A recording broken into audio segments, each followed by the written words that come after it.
Bom dia, eu estou aqui com uma convidada hoje, a psicóloga Débora Coelho, a minha mentora, ela que tem me ajudado muito aí nessa pandemia, né, a refletir sobre diversas coisas na minha vida. Ela é mentora, ela é do Consultório dos Sonhos, um treinamento consultório cheio. Bem-vinda, Débora, muito obrigada por esse dia, pela essa oportunidade. Que bom, Michele, bom dia.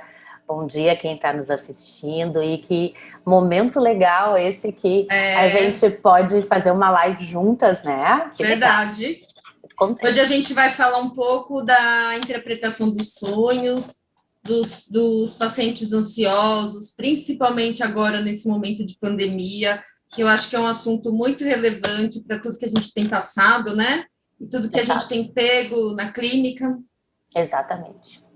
Acho que é o que seria aí um ponto, né, acho que de união, porque quem de nós que atravessa esse momento de instabilidade, de desamparo, que não se vê mais ansioso e que, ao recordar dos seus sonhos, também percebe que nem no sonho se fica tranquilo. Então, nem no sonho a gente escapa. Nem no sonho a gente escapa. Então, eu acho, Michele, um super tema, né? E a gente poder esclarecer, conversar, né? Trazer para a roda um assunto que muitas vezes as pessoas ficam sozinhas sentindo.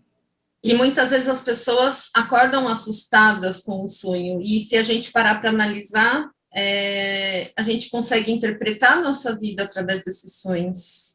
Com certeza, com certeza. Acho que a gente está fazendo um movimento bem importante, com o Consultório dos Sonhos, também impulsionando vocês que estão dentro do treinamento, para a gente voltar a prestar atenção nos sonhos, ainda mais, né, num período histórico como o nosso, que é de não saber como resolver quando as coisas vão estar, né, controladas.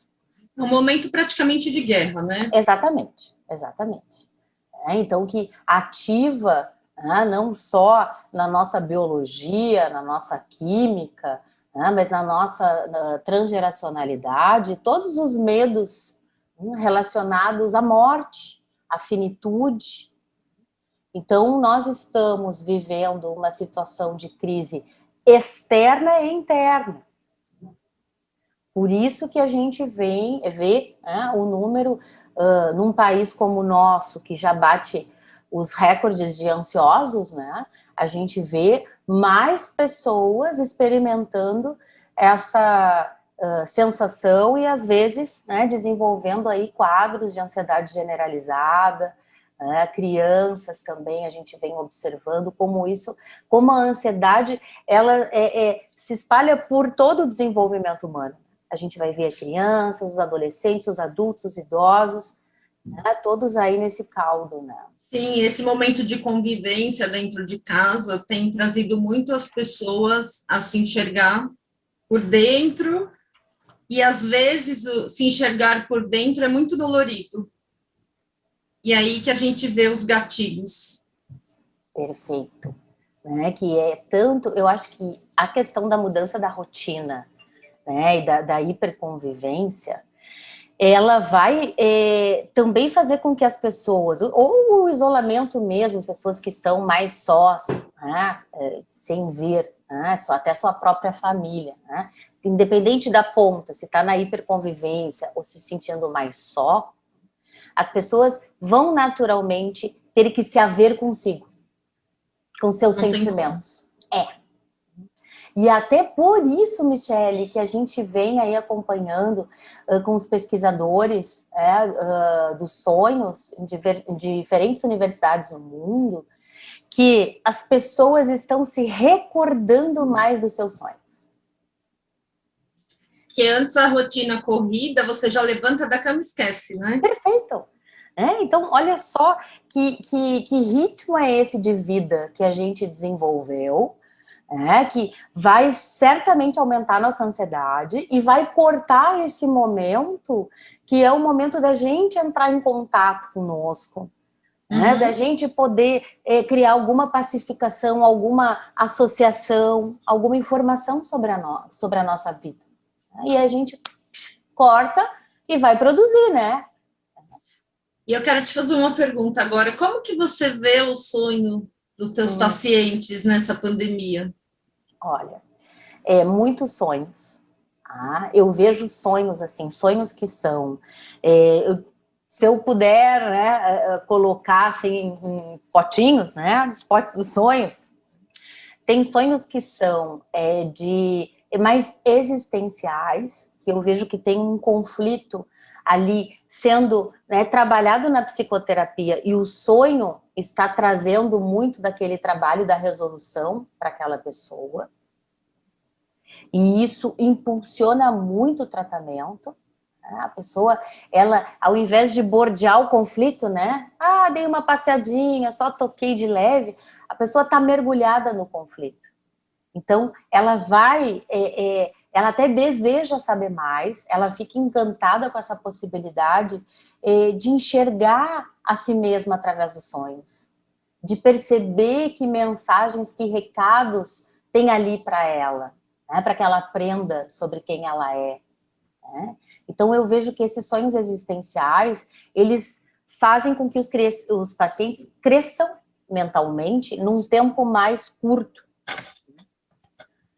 Tem sonhos que são sonhos de ansiedade e que aí eles ajudam com que a pessoa conheça o nível da sua ansiedade. É isso que eu tenho percebido com os meus pacientes ansiosos. Qual que é a importância dos sonhos nesses atendimentos? É central. Eu vou te dizer assim, ó, que eu sempre trabalhei com sonhos, né, mas não com um enfoque como eu venho trabalhando agora, e certamente a minha clínica mudou. Eu percebo uma transformação no interesse das pessoas, é como se desse um vigor, né, um vigor na terapia, sabe? Parece que entra numa fase, entra numa fase mais produtiva.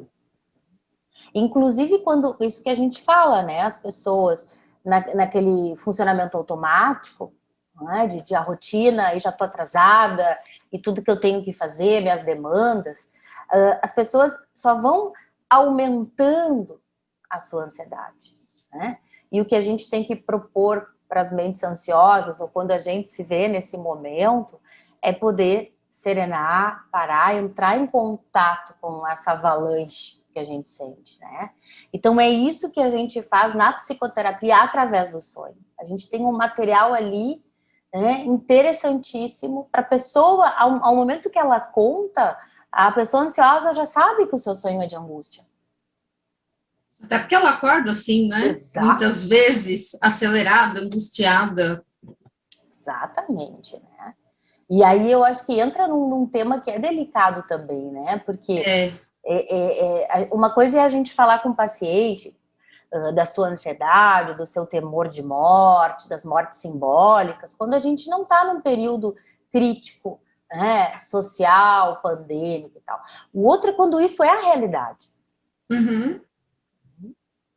Né? Envolve tudo, tanto a doença, né, Covid, quanto a economia mesmo do Brasil, onde se envolve empregos, famílias. Exato. E aí vira uma mistura. Exatamente. E aí o sonho, olha que bom, né? A pessoa está se recordando do seu sonho, trazendo esse sonho para ser aí pensado, né? E olhado de perto. Tem o benefício de não estar sozinha olhando para esses conteúdos que são assustadores. E tem a possibilidade, eu acho que isso eu tenho percebido, né, que ajuda bastante o paciente ansioso. Eu não sei se tu percebes, né, na tua clínica também. Quando a gente aproveita esse momento e vai trabalhando essa percepção ou a consciência, né, dos níveis de ansiedade, desse monitoramento. Sim. E muitos pacientes, apesar de eu trabalhar com a terapia cognitivo-comportamental, eles já têm trazido sonhos para mim. Às vezes sem eu perguntar. Que legal. E é muito absurdo o significado na vida. Me conta aí um pouquinho. Por exemplo, um sonho de uma pessoa falecida, né? Uhum. De uma pessoa que perdeu alguém devido a essa doença, essa pessoa sonhar com a volta dela e ela dizer, não, eu não estou mais aqui. Uhum. Que sonho interessante, né? Interessante, porque envolve todo um processo de luto, né? E aí chega uma hora do processo terapêutico que o sonho aparece. Exato. Exatamente. Só que ele demora, né? Demoram 6 meses, 7, 8 meses. Que eu acredito que é quando a gente tem uma resposta da psicoterapia. Que a pessoa volta a lembrar dos seus sonhos, talvez ela volte a sonhar. Claro que a gente sempre sonha, né? Mas virar algo mais real, onde ela consegue entrar em contato com ela mesma. Perfeito. Tanto que a gente avalia, né, que quando o paciente está melhorando, ele volta a se recordar dos seus sonhos, volta a trazer sonhos com mais riquezas de detalhe, né, com as suas sensações associadas. Tanto ele percebe o que ele sente já. Claro, e tem essa educação, né, que a gente faz, que é interessante, como tu diz, o paciente traz o sonho, né, e acho que é legal a gente tirar, às vezes até uma informação advinda da ignorância, né, que quem trabalha com sonhos ou são os junguianos, né, ou os analistas freudianos, De jeito nenhum. Né, vamos dizer, na TCC se trabalha com sonhos também, né? Até porque a base psicanalítica é o que a gente aprende. Então, na faculdade, a gente aprende tudo. Depois você vai escolher a sua abordagem. Exatamente. Mas todo mundo tem uma base. Basta estudar, né? Né? E tá aberta para esse pensamento que é complexo.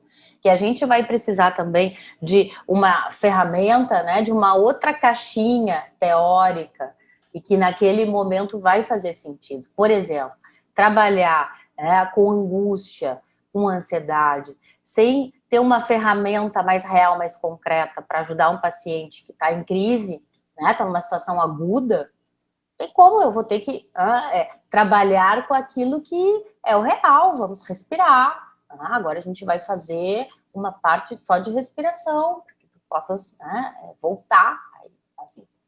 Então, sentir o seu corpo. Exato. Então, eu acho que quando a gente tem, né, Michele, que nós temos, né, essa plasticidade para também entender o humano, e entender que teorias são interessantes para a gente trabalhar melhor, né, fornecer também mais saúde para aquela situação clínica. Quanto mais a gente tem informações e associações, melhor para o desenvolvimento do nosso trabalho. Né? Tudo com uma coerência, dentro também de uma organização exato, teórica, não é uma salada de fruta com cebola dentro, né?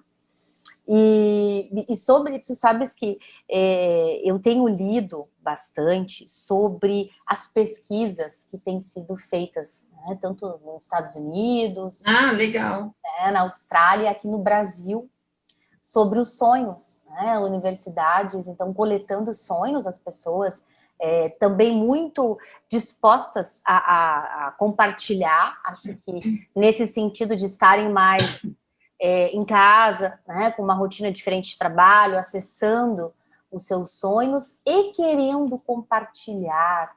Isto, tu sabes que eu acho uma retomada legal, né? Porque a gente viveu épocas da humanidade em que o sonho ele nos trazia mensagens, nos direcionava para uma guerra, né? Nos trazia contatos e respostas dos deuses, né? Contatos com os antepassados, a vida. Quem nunca compra um livrinho de sonho na banca, né?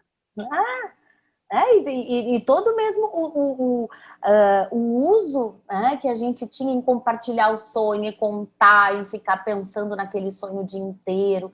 Então, o sonho, ele era importante. Não importa se aquilo ia acontecer, se era divinatório, era importante.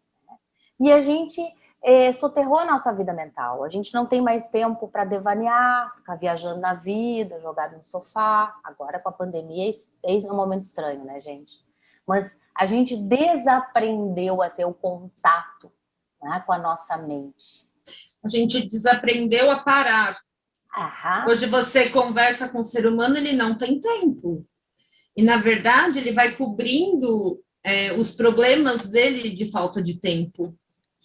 Vai. E por isso que quando o baque vem é tão dolorido. Claro. E aí eles chegam até nós, né? Quando já estão nesse momento. E ainda tem aquele preconceito, né, com a psicologia, com os tratamentos, e quando ela percebe que ela não aguenta mais, ela vem. Então é importante perceber isso, que quando você não está bem, é importante ir o mais rápido possível. Exatamente, porque as pessoas chegam no último dos 45 minutos, né? Na prorrogação. Exato, que é aquele pensamento entre onipotência e vergonha, né? Não, mas eu vou conseguir. Imagina se eu vou mostrar minha vulnerabilidade. Ainda mais, não quero ser sexista, mas né, percebo que as mulheres, elas procuram, buscam mais a psicoterapia nesses níveis iniciais de angústia e, né, exatamente. incômodo. E é justamente nesse momento que a gente tem que buscar, né? Quando a gente ainda tem mais recurso para usar e se ajudar naquele, né, período, assim, antes de estar mais agudo. Porque é uma ilusão achar que vai passar sozinho. Ele pode até passar momentaneamente, mas isso quando voltar, quando vier o outro gatilho, isso vai voltar com uma intensidade muito maior. Exatamente. E aí, nesses sonhos, né, que eles vêm investigando no mundo aí, o que acontece? Os sonhos, eles trazem conteúdos a ver com medo, contaminação, perda, né? Perda em diferentes símbolos, então, perda do ônibus, a perda do sapato que não acha, né? Então, diferentes modos de simbolizar a perda e a morte. Sonhos que são também pesadelos mais evidentes, né? De perseguição, até mesmo de perseguição com morte, né? Eu tenho uma pessoa que eu atendo há bastante tempo e que voltou um sonho recorrente de perseguição, né? No qual ali, no final do sonho, ela é morta.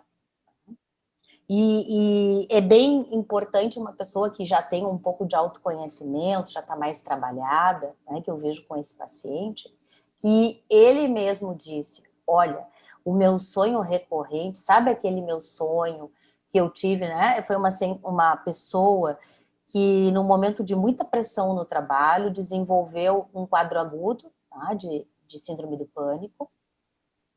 E depois desse período de resolução em que saiu do trabalho, porque era uma situação de assédio, né, moral que a pessoa vivia, conseguiu se reconstruir, mas a partir dali a sua ansiedade, mesmo que não mais com crises, ficou muito mais evidente do que antes.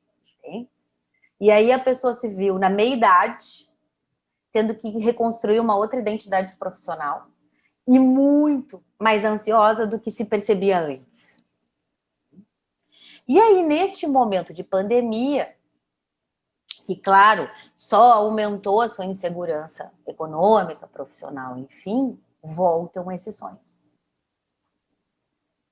E aí, o que a pessoa me diz? Que quer parar de sonhar, que não aguenta mais sonhar. Porque quando, né, sonha, né, o terror que ele sente, porque é um sonho no qual ele é morto, né, tenta fugir o sonho inteiro e o desfecho é morrer.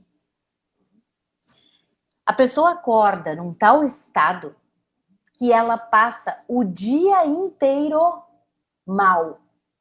E aí, o que acontece com a pessoa que já teve uma crise de ansiedade? Fica achando, no dia que recorda do pesadelo, que vai vir. Então, eu acho que eu tô achando que faz muito tempo que eu não tenho, mas já que eu tô tendo sonho, isso significa... É o medo de sentir medo, né? Exatamente. Exatamente. Então, chegou um ponto que ele disse assim, eu gostaria até não sei, voltar a tomar uma medicação e me dar um nocaute e eu não vou ter acesso aos meus sonhos, né, porque está muito angustiante. Eu fico angustiado todo o tempo. Uma pessoa que está tomando medicação também, né? Porque é importante a gente avaliar Sim. o nível que está a ansiedade e também fazer aí uma continência química, porque ficar num estado de tensão e apreensão full time é extremamente desgastante para a mente, né? Sim. Então eu vejo que essa é a situação atualmente que eu atendo, que é que mais me faz assim prestar atenção, né? E ajudar essa pessoa a se governar suas emoções, né? Porque também é uma oportunidade, né? Quando o complexo, assim, o conflito se apresenta dessa forma. Porque a gente, como psicoterapeuta, tem a chance de ir nesse nó, né? De entender que desamparo é esse. Então, ao mesmo tempo que o paciente também quer um pouco de paz, né? A paz passa por poder olhar esse conflito que ele traz, né? Uhum. E o entendimento ajuda, né? Ajuda muito, ajuda muito. Eu vejo que agora é como mais ou menos ele me faz uma correlação que eu acho que é interessante. Assim, ele diz, é mais ou menos como o meu aprendizado com a crise. Que quando eu imaginava que eu ia ter de novo, eu já sabia o que ia acontecer, era previsível. Então, se era previsível, eu também sabia o que vai... daqui a 5 minutos eu vou estar melhor. O ápice da crise acontece nos 5 primeiros minutos, depois eu vou melhorar. E ele diz que usa isso para os sonhos quando ele acorda. Tô acabado, meu Deus, tô mal. Mas eu vou tomar um banho, vou tomar um café e depois eu vou me sentir um pouco melhor e assim vai correr o dia. Então, sem dúvida, o autoconhecimento e essa possibilidade da pessoa também se ajudar, né? Não só Sim, ir... isso é importante, não depositar só em cima do tratamento, né? Exatamente. A gente, que a ideia é que um dia ele toque a vida sozinho. Exatamente. Né? E outros sonhos que eu acho que tu deve também ter escutado ou ter tido, porque quem de nós não teve sonhos, né? Que são os mais comuns na pandemia, esses sonhos de ansiedade. Chegar em um lugar aglomerado e, oi, estou sem máscara. Né? Esses, assim, são os campeões. Que não sei se algum paciente já te contou, se tu já tivesse, né? Mas são esses sonhos também da gente tentando entender que cenário é esse, um cenário de risco, né? de risco de morte, então é algo que aciona mesmo os nossos medos primitivos, né? Sim, Ancestrais, né? E uma sensação de, eu acho que de risco, de não controlar, de impotência, né? Então a gente também está caindo um pouco assim do pedestal, né? sim, porque o ser humano acha que controla tudo e isso é falso. Ninguém tem controle de nada, acho que as pessoas Que estão pena! aprendendo. Que pena. Que pena! Achei que eu controlava, não controlo nada, Michele. Nem o vírus invisível, né? Né? Que metáfora, né? Quer dizer, é isso que aparece no sonho, né? Que é o resumo da vida do ansioso. É isso, amigo, tu não vai controlar. Né? E o Covid é um bom exemplo para se usar, né? Então, Um dia estávamos todos na rua, outro dia todo mundo estava em casa. Ponto. vire-se com isso. Né? Então, eu te diria que é um momento oportuno, muito oportuno para a gente trabalhar a ansiedade nos nossos pacientes, sabe? Inclusive aqueles que até então estavam no basal. Né? Uma hora ou outra todo mundo vai entrar em contato consigo. Não tem jeito. Agora, Falo. pode falar, não, pode falar. Depois eu vou contar um sonho que eu me lembrei aqui. Tá. Sabe o que eu queria saber? Como que você começou a trabalhar com a interpretação dos sonhos? Como que você se interessou tanto? É, vou te dizer que, também pela minha trajetória, né, lendo Filosofia da Diferença, né, Deleuze e Guattari, Nietzsche, que é esse acesso também ao mundo das intensidades, né, o mundo do processo primário, né, onde tudo é possível, onde os contrários se juntam, onde não tem moralidades, né, para serem guiadas, que é essa crítica à vida mais engessada, institucionalizada, determinada que a gente leva, né, principalmente no capitalismo. Né? Então, ler esses filósofos e certamente depois Freud e os psicanalistas me deixaram muito mais aberta, né, a esse momento da criatividade, o que acontece quando a gente sonha, né, o que é possível já intuir, pegar mesmo no sonho rastros de transformação. Né? Como psicoterapeuta, eu sempre fui encantada pelo investigar o momento da virada, da mudança, como é que aquela pessoa se transformou. Né? Eu acho que isso é muito encantador no nosso trabalho, né? Quando a gente acompanha uma pessoa e depois a gente vai vendo os momentos de virada, que ela se ultrapassou. Então, o sonho sempre esteve ali como esse campo de poder investigar o que acontece no inconsciente mesmo, né? No processo primário. Mas certamente o que me levou, né, a mergulhar mais no mundo dos sonhos, acho que tem dois motivos. Um se chama Leonardo Della Pasqua. Né? Para quem não sabe, meu melhor amigo, meu esposo, pai dos guri e meu sócio. Né? O Leonardo sempre foi um pesquisador de sonhos. E cursos mil, né, contato com cineastas, porque é cinema e é sonhos, e eu sempre achei que esse era o território dele, era a área dele, era o campinho dele, então o meu era outro, e esse era o dele. Até que ele me convidou, né, para poder estar junto no consultório dos sonhos, vamos fazer um projeto, vamos estar junto, e eu achei muito legal, porque eu também me permiti, né, de Uhum. mostrar como eu trabalho com sonhos. E o outro motivo tem a ver com o quê? Com as pressões sociais, né, digamos, externas à pandemia, o que aconteceu comigo na pandemia, e o meu retorno a uma outra análise, né, com outro referencial teórico, né, que eu fui buscar uma analista junguiana, porque eu não estava recordando dos meus sonhos, e eu fiquei preocupada, além de estar, né, com aqueles efeitos da pandemia, da hiperconvivência. Então era melhor que eu me tratasse. E aí, quando eu escolhi, né, a Thelma, eu já sabia que ela ia me fazer sonhar, né, que eu voltaria É para meus importante sonhos. você falar isso, né? Porque nós profissionais também temos ajuda. Mas vamos pensar, né, Michele? Então, é Viver, importante porque, assim, os pacientes acham que não, às vezes, e eles depositam coisas em cima da gente.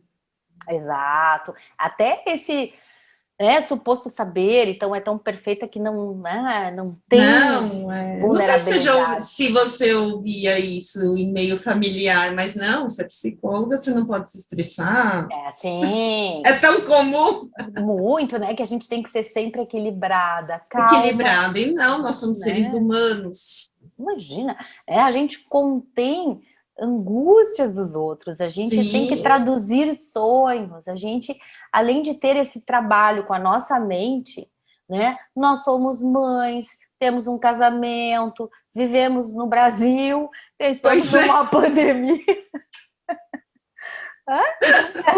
Se a gente não trabalha a nossa mente, como é que a gente vai dar suporte para outras exatamente. E pessoas? a gente se cuida, exatamente. Né?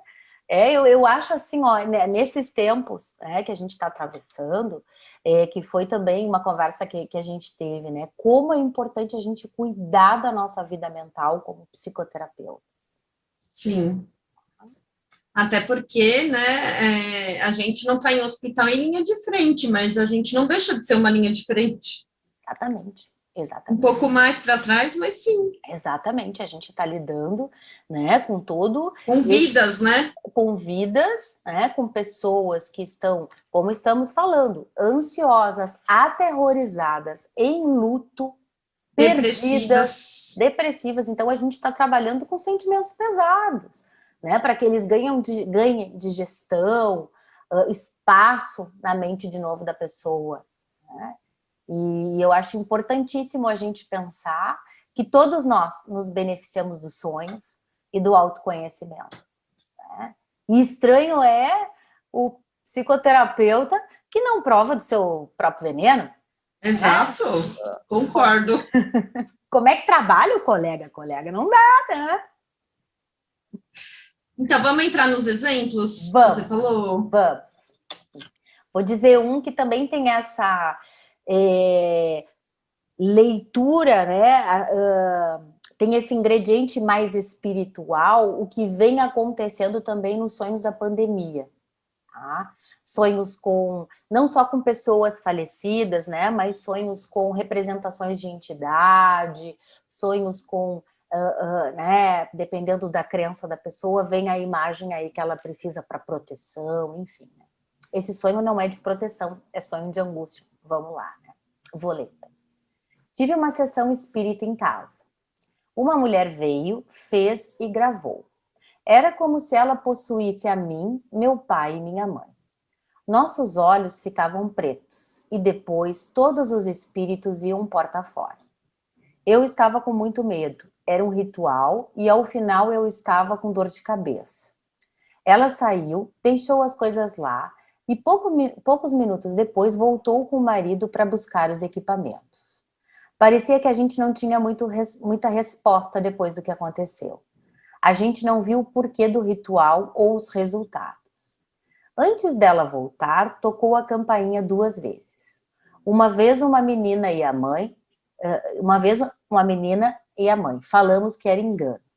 A segunda, um homem com copos de cerveja. Falamos que era engano também.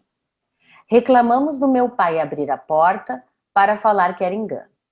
Quando a moça saiu depois do ritual, antes de voltar, ela falava: pede para alguém passar por essa porta. Pede para ninguém passar por esta porta, para ninguém entrar nesta casa, não. A paciente em questão, né, é uma paciente que é espiritualista, ela acredita em espíritos, então ela ficou muito assustada com a ideia, né, de que tinha que proteger a casa, o pai e a mãe, que algo ruim ia acontecer com eles, que talvez tivessem espíritos obsessores, enfim, ela ficou bem mexida com esse sonho, né? E aí a gente trabalhou o que é esse medo visceral, né? Que medo visceral era esse, da doença e da morte que ela vinha tendo, que provoca essa antecipação de perigo, né? Que é viabilizada no sonho. Porque se a gente for pensar a ansiedade, né, pela apreensão, para a gente fugir, né, de algo que pode ser perigoso, nos dar limite, oferecer ali um perigo, a gente fica sempre na sensação da fuga, né? Uhum. E o quanto isso estava no sonho, o que ela fazia no seu dia a dia estava no sonho. Antecipação do perigo, era o dia inteiro medindo, é muito perigoso, e no sonho também estava ali.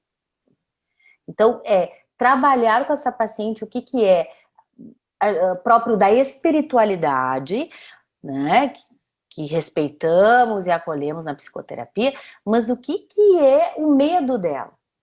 Então a gente vai falar do teu medo, porque até então o medo, né, consciente de perder alguém, dela mesma se contaminar, não era consciente. Era até negado. E aí veio o sonho. E ela estava levando o sonho já para essa interpretação mais espiritual, né? E eu disse, ok, pode ser que tenha, mas vamos pensar, né, nisso que é mais espiritual, tu mesma tem os recursos para entender, tem o teu centro espírita que tu te comunica, né, online, vê com os teus mentores e tal. Agora vamos pensar, né, nesse risco que tá aí, né, que medo, tu é um sonho de medo, em que tu tens aí acesso àquilo que tu vens evitando dizer, né? E aquilo que também depois ela teve sonhos, depois que a gente trabalhou isso, foi bem interessante, tá? Depois que a gente abriu, relaxa, é possível estar com medo. Vamos assumir que tu tá com medo. Vamos dizer o que começou a acontecer, né? Esses sonhos com ambulâncias, com sons de sirene, que também aumentou aí nas nossas cidades. Tá? Então, aí vieram os medos. Aí ela foi possível para ela desbloquear, tirar essa camada aí de negação e poder dizer, tô morrendo de medo. E isso diminuiu a ansiedade dela em 2 momentos importantes, que eram os mais difíceis para ela. Eu acho que a gente pode falar disso, tá? Ela tinha muita ansiedade ao acordar e ao dormir. Eram os picos de ansiedade dela. Acordava do sonho e tinha medo de dormir também, que ia sonhar de novo. Exatamente. E é uma pessoa que quer ser forte o tempo todo. Mas gerencia ali uma família, né, a grande matriarca. Então, isso, assim, eu acho que de poder oferecer um espaço no qual tu pode falir, é possível ser vulnerável, é possível fazer Exatamente, errado. as pessoas não querem mostrar que têm medo, que sentem as coisas, né? Não é vergonha você assumir isso, porque você evita muitas coisas. Exato, e até nessa dinâmica, né, do paciente ansioso, ainda mais quando os sintomas obsessivos estão ali juntos, né? Sim, aí vem a limpeza, a contaminação e... Né, e todos os rituais que têm que ser feitos, porque, enfim, estamos lidando, né, com um vírus, mas o que internamente bate também, né? De autocontrole, de autoexigência, de ter que dar conta de tudo, né? De não poder desatender os filhos, os pais, a casa, o trabalho. Uma paciente, eu brinco com ela que no final de semana, quando ela podia fazer nada, esse nada era assustador. Tava ela arrumando, desarrumando fotos antigas, os cadernos dos filhos lá de 1500, coisas que ela via, tô fazendo coisa que não tem sentido nenhum, mas se eu paro, eu não me aguento. Então, eu acho que esse momento em que a gente autoriza a pessoa a acessar seu medo, e depois a gente tem que dar um instrumental, né? Que é do tipo, ok, né? Você tá vendo aí o seu medo, mas como é que tu vai conseguir ficar menos assustada a te enxergar no espelho? Por isso que acho que trabalhar com os níveis de ansiedade, as pessoas conhecendo a sua ansiedade, olha, quando eu fico ansiosa, eu sinto que todo o meu corpo se contrai, né? Eu percebo que eu não estou respirando de uma maneira longa, né? Eu percebo que eu estou há muito tempo contraindo os dedos. Os dentes, Exato. as mãos suando, dores de cabeça. O mal-estar intestinal, estomacal. Então, é isso que a gente vai conectando, né? Conectando o corpo à mente, que a pessoa também se leia. E aquela sensação de sempre estar caindo de uma montanha-russa. No sonho? Não, quando ela acorda, aquela angústia, aquela ansiedade subindo e... Que é também que a gente pode pensar, né? Que advinda desse efeito dos sonhos e que também tem a ver com iniciar uma jornada, né? Como se 2 camadas intensivas e de ansiedade se juntassem, tá? Porque aí começar o dia, nossa, é aquela listinha maravilhosa que eu tenho para dar conta, né? E tem um ponto que a gente tem que dizer, né? No Brasil, eu não sei dados de outros países, mas aqui nós, além de sermos um país dos ansiosos, nós mulheres estamos, né, na top list. Nós somos ansiosas e temos prevalência dos sonhos, os pesadelos são mais prevalentes em mulheres do que homens, nessas pesquisas que eu tenho feito. Então, eu acho E que a mulher brasileira trabalha muito, né? E tem muita atividade. e muita responsabilidade financeira. Sim. Tá? Então, acho que essa soma, né, também de lugares tensos, né, de exigência, de bom desempenho, né, todos esses elementos que vão colocando a pessoa também num estado de pressão. Né, Sim. e eu acho que a gente tem que normalizar-se no sentido de falar mais sobre isso, sobre a ansiedade nas mulheres, sobre o que acontece quando a gente dorme, que não é ali que a gente vai ter a paz, ali a gente vai ter elementos para depois buscar, né, como trabalhar a paz dentro de nós. Né? Ah, é um bom assunto para a gente falar da próxima vez, hein? Né? Ansiedade das mulheres. Ó, vamos guardar essa. Guarda a ideia que eu acho que vai ter muita gente aí a fim de conversar com a gente, né, Michelle? Eu acho. Deixa eu ver aí. E deixa eu te fazer uma pergunta.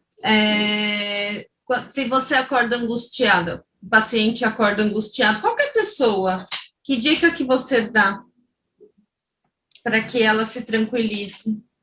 É um momento que eu faço comigo também, de parar e não atender a sua tendência de ir executar coisas.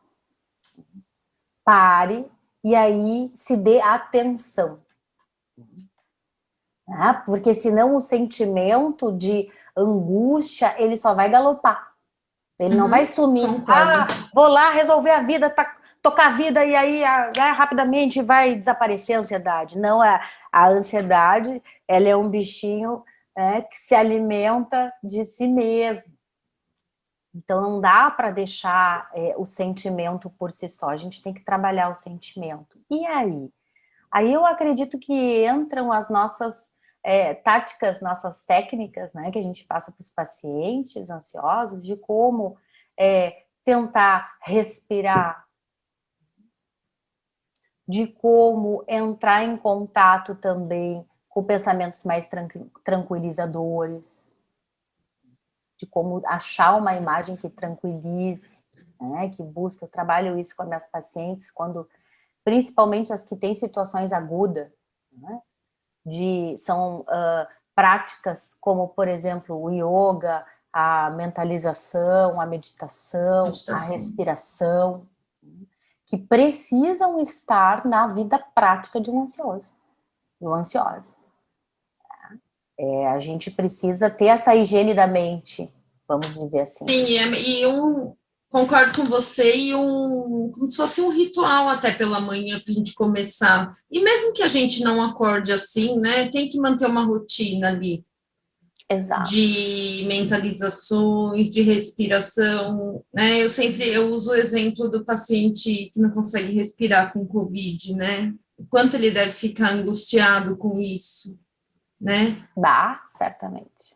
Então, uma atividade física, isso é importante para a liberação de endorfina. Sem dúvida. Esse momento com você, porque o que as pessoas pensam? Que se você evitar aquele turbilhão de emoções, isso vai passar e não vai, só vai acumular, né? Então, o que eu falo? Chama e enfrenta aquilo naquele momento. Isso, gostei, muito bom. Chama e enfrenta, né? E vai passar. Só que você tem que explicar que vai passar, para que a pessoa entenda, né? É uma desensibilização. Exato. E aí, aos poucos, você mantendo isso, a tendência é passar. Mas tem que ter regra e rotina, né? E persistência, né? Que é algo Sim. que tem que ser feito, tem que ser repetido. E eu acho que nesse momento a gente até pode sugerir para quem está aí nos assistindo, que também se identifica, né, com esse mundo dos ansiosos, que Que tal, nesse ritual, ter um tempinho para escrever as impressões, as recordações do sonho? Ótimo, deixar um caderninho do lado, né? Exato. E a verdade é isso, antes de levantar? É verdade. Né? É verdade. É verdade até ter esse contato, né? Quando eu fico muito tempo longe do caderninho dos sonhos, eu volto a desenhar nele. Que eu gosto de pintar, de desenhar e fazer umas aquarelas, assim, né? Para me divertir. Né? E aí, para liberar, por que eu faço isso, né? Porque essa é uma técnica de imaginação ativa, que se usa na psicologia analítica, para liberar a criatividade, para que eu volte a recordar dos meus sonhos. Né? E aí, o caderno, eu visualizo ele está perto de mim antes de dormir. Quando se acorda, né, acho que evitar, ainda mais se você é ansiosa, minha amiga, evitar a tendência de acordar rápido e já vai lá atender e vai fazer as coisas, o filho está atrasado, e aí tem aquela coisa.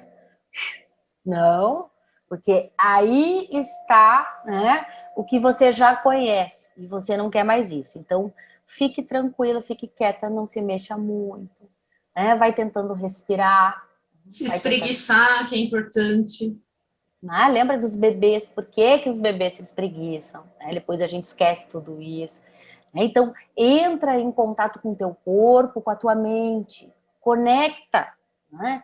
Não fica ali sem gerência de si, né? Porque eu acho que a ansiedade é esse lugar que a pessoa fica perdida dentro de si, né? Tentando se achar e não conseguindo e ficando mais ansiosa, né? Então, isso de ter a autonomia para poder gerir os próprios pensamentos, os sentimentos, e aí tem que ter silêncio. E às vezes o silêncio dói, né? É importante dizer isso. Dói. Mas tudo bem. Mas aí, né? Tem transformação sem desapego, sem dorzinha?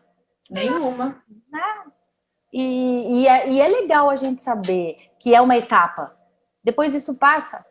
Sim. É igual meditar. As pessoas acham que meditar você tem que pensar em algo, não sei o quê. Não, às vezes vem um turbilhão na cabeça e tudo bem, deixa vir.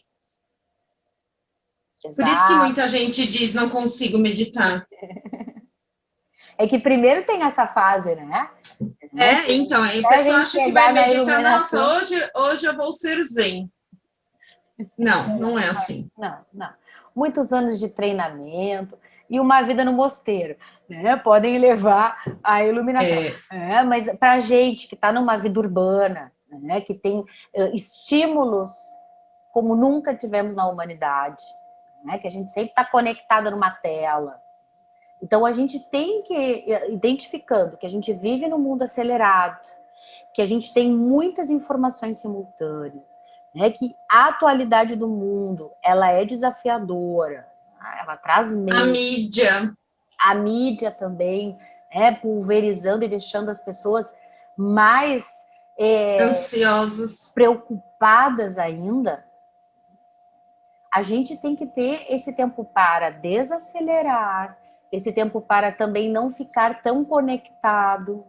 Se a pessoa percebe que a sua ansiedade aumenta à medida em que fica, né, ligadas nas notícias do momento. Então, eu acho que o autoconhecimento, né, esse caminho que a gente propõe, ele pode ser muito bem utilizado se a pessoa está afim, né, de gerenciar a sua ansiedade e afim também de se haver com essa ansiedade. Porque se eu sou uma pessoa ansiosa, eu vou ter que conhecer, né? Para poder gerenciar a minha ansiedade, eu tenho que me ver ali com ela, né? Sim, você tem que lidar com aquelas emoções, não tem como. Então, acho que esse é o nosso convite, né, Michele? E aprender exatamente o que a gente sente, né? Porque tem pessoas que sentem, mas não sabem o que sentem. Exato, não sabe nem dar nome. Isso. Então, eu acho que é um momento importante esse para as pessoas buscarem apoio psicoterápico. Sim. Né? Não ficarem sozinhas, achando que dá, como naturalmente fazem, vou dar conta disso também. E também não achar que tem que dar conta de tudo, né? Porque tem muita gente que breca outra pessoa porque ela quer controlar tudo.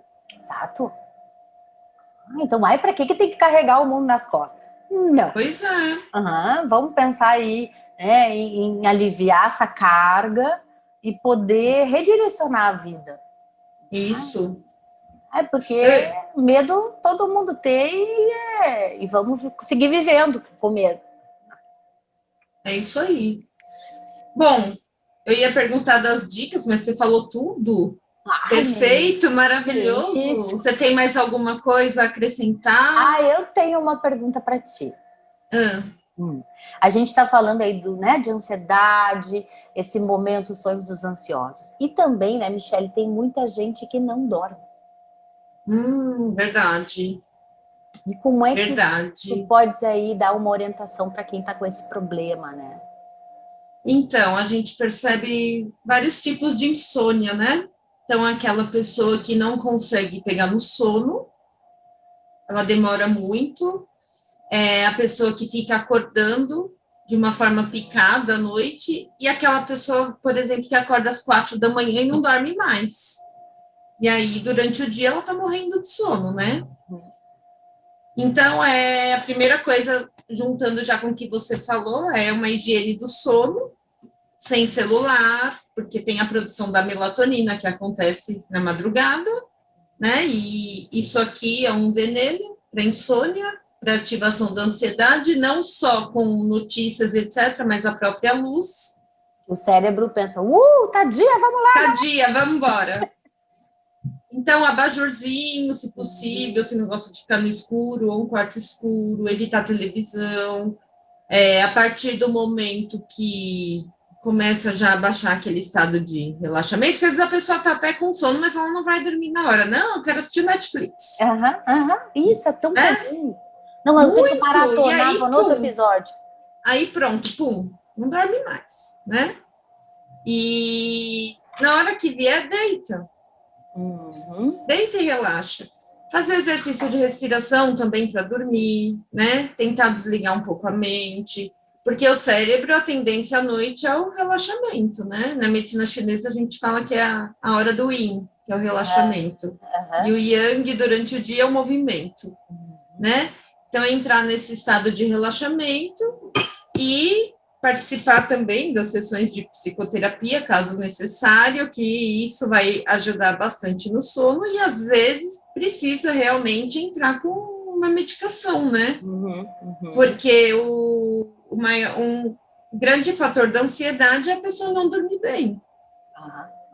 Exatamente. E eu fiquei pensando, sabe no quê? Como a gente escuta mais, né? Eu tenho escutado muitas mulheres assim, conhecidas, amigas, tomando melatonina.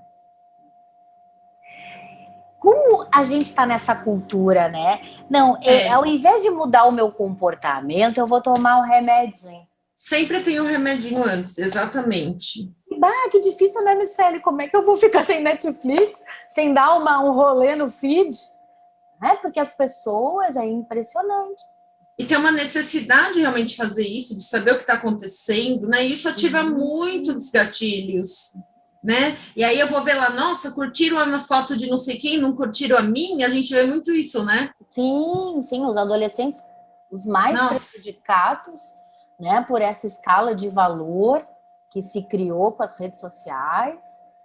Então, eu acho assim que é super importante a gente divulgar até uma ideia de resistência ao sistema, né? Porque a gente está dizendo, não é para ligar a TV, não é para ligar o celular, é hora de relaxar, né? Essa vida acelerada, ela colocou na nossa mente um baita problema para a gente gerenciar. Sim, ao mesmo tempo que é bom, é péssimo, né? E assim, você dorme lá com a TV ligada, alguma coisa, você vai entrando no estado de sono e o teu inconsciente está lá trabalhando com aquela TV ligada, né? Isso também pode gerar sonhos. Se você está lá vendo um filme de guerra. Com certeza, são estímulos, né? Que são estímulos auditivos que a gente tá Várias vezes eu assisti filme e sonhei. Claro, tu tá ali, tu é conduzida para aquele cenário, né? Tuas últimas imagens, as emoções associadas ao filme, o som. Né? Então, acho que a gente está dizendo para as pessoas, cuide mais, tenha mais autonomia, né? Usufrua mais da sua vida, mas você vai ter que trabalhar, tem que mudar comportamento. Precisa mudar o comportamento. Isso que tem sido muito difícil. As pessoas não querem mais ter rotina, né? E antigamente as pessoas iam dormir cedo, acordavam cedo, tinham uma rotina e tal, né? Talvez não com tantas coisas como a gente tem hoje, mas as pessoas até viviam mais anos. E eu acho que é tudo isso que a gente tem que pensar aí. E isso afeta terminantemente na saúde física, né? Claro. Não só emocional, aliás, o emocional vai ativar essas partes físicas, mas... Exato. Aí a gente fica realmente, né, cacumando. Então, não queremos isso, não queremos. Então, vamos aí, quem está atravessando um momento difícil na pandemia, é isso aí, venha encontrar, olhar de frente os seus fantasmas. A pessoa não vai estar sozinha, a gente vai estar ali junto, dando a mão, né? A gente gostava tanto do fim de semana antigamente, né? Porque, nossa, vamos aproveitar, mas eu digo assim, no quesito, vou ficar acordado até mais tarde e tal. Então, na semana, vamos tentar manter a rotina, né? Eu também acho. Acho que isso, a rotina, ela também, para quem precisa, ela dá essa organização. Organização, exatamente isso que eu penso. Que a nossa mente precisa. Né? Para o ansioso, a organização é muito importante. Exatamente. Então, acho que a gente já deu aqui uma porção de dicas, né? E acho que o nosso próximo tema a gente até já escolheu, né? Já escolhemos. Séries. Isso mesmo. Tá. Débora, querida, muito obrigada. Adorei. E, assim, sempre conversar com você sempre é muito conhecimento aí que nós vamos aprendendo. E é muito bacana sempre ter essa troca com você. Te agradeço muito. Adorei. Eu que te agradeço.